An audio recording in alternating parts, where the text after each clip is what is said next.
Hi అండి, అందరికీ నమస్తే. నేను మీ అఖిల. వెల్కమ్ బ్యాక్ టు చిన్ని వ్లాగ్స్. సో ఈరోజు రెసిపీ వచ్చేసి ఏంటంటే దొండకాయతో ఎప్పుడు దొండకాయ ఫ్రై, దొండకాయ టమాటా, దొండకాయ పప్పు లాంటివి కాకుండా సింపుల్ ప్రాసెస్లో దొండకాయ పచ్చడిని ఈజీ వేలో ఎలా ప్రిపేర్ చేసుకోవాలో ఈ వీడియోలో చూపిస్తానండి.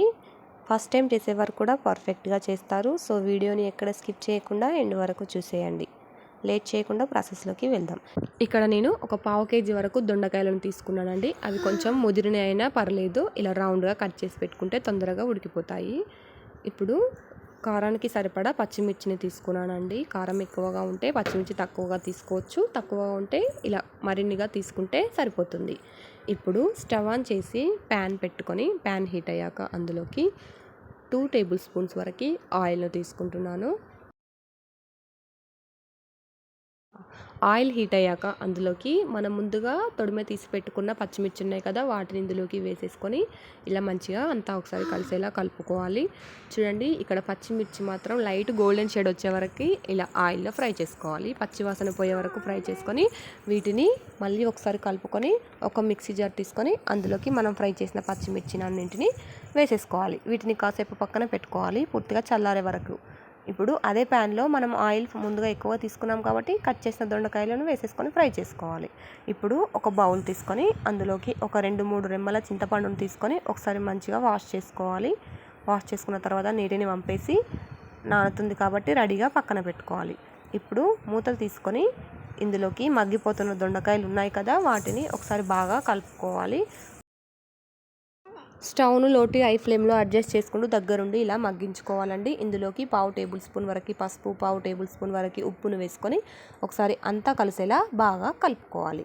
దొండకాయలు మాత్రం మంచిగా ఆయిల్లో ఫ్రై కావాలండి, లేదంటే పచ్చి వాసన వస్తుంది. ఇప్పుడు మూత పెట్టుకొని ఒక 5 నిమిషాల వరకు స్టవ్ను లో ఫ్లేమ్లో ఉంచి ఉడికించుకోవాలి.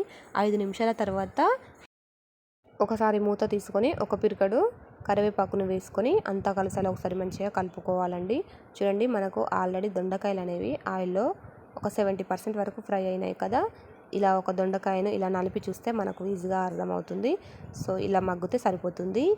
ఇప్పుడు స్టవ్ ఆఫ్ చేసేసుకోవడమే. మీ దగ్గర ఉన్న కరివేపాకైనా, కొత్తిమీరైనా, పుదీనాను కూడా వేసేసుకోవచ్చు. ఇప్పుడు బాగా చల్లారాలి. ఇప్పుడు మనం ముందుగా ఫ్రై చేసి పెట్టుకున్న పచ్చిమిర్చిలోకి ఒక 10 నుండి 12 వెల్లుల్లి రెబ్బలను వేసుకోవాలండి. తర్వాత మనం ముందుగా నానబెట్టుకున్న చింతపండు రెమ్మలు ఉన్నాయి కదా, వాటిని కూడా ఇందులోకి వేసేసుకోవాలి. ఇప్పుడు రుచికి సరిపడా సాల్ట్ను వేసుకోవాలి. మనం ఆల్రెడీ దొండకాయలు ఫ్రై చేసేటప్పుడు సాల్ట్ వేసుకున్నాం కాబట్టి కొంచెం తక్కువగా వేసుకుంటే సరిపోతుంది.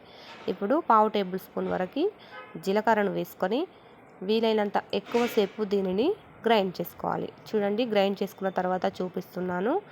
ఇలా గ్రైండ్ అయితే సరిపోతుంది. ఇప్పుడు ఇందులోకి మనం ముందుగా ఫ్రై చేసి పెట్టుకున్న దొండకాయలు ఉన్నాయి కదా, అవి పూర్తిగా చల్లారిన తర్వాత ఈ మిశ్రమంలోకి వేసుకోవాలి. ఇలా మిక్సీ జార్లోకి దొండకాయ మిశ్రమం అంతా వేసుకున్న తర్వాత ఒకసారి ఇలా బరకగా గ్రైండ్ చేసుకోవాలి. చూడండి, బాగా మరీ పేస్ట్లా కాకుండా ఇలా పచ్చడి కన్సిస్టెన్సీ వచ్చే వరకు గ్రైండ్ చేసుకొని రెడీగా పక్కన పెట్టుకోవాలి. ఇప్పుడు అదే ప్యాన్లోకి కొంచెం పోపు పెట్టుకుందాం. పచ్చడి మరింత టేస్ట్ ఎన్హాన్స్ అవుతుంది. సో 1.5 టేబుల్ స్పూన్ వరకు ఆయిల్ని తీసుకోవాలి. అందులోకి 1/2 టేబుల్ స్పూన్ వరకు జీలకర్ర, 1/2 టేబుల్ స్పూన్ వరకు ఆవాలు, 3 ఎండుమిర్చిని వేసుకొని మంచిగా ఫ్రై చేసుకోవాలి. ఇప్పుడు ఇందులోకి ఒక పిరికెడు కరివేపాకును కూడా వేసుకోవాలి. ఇప్పుడు స్టవ్ ఆఫ్ చేసేసుకొని ఇందులోకి 1/2 టేబుల్ స్పూన్ వరకు పసుపును వేసుకోవాలి. తర్వాత మనం ముందుగా గ్రైండ్ చేసి పెట్టుకున్న దొండకాయ మిశ్రమం ఉంది కదా, దానిని ఈ పోపులోకి వేసేసుకోవాలి. చూడండి, ఇలా వేసుకున్న తర్వాత అంతా కలిసేలా ఒకసారి మంచిగా కలుపుకోవాలి.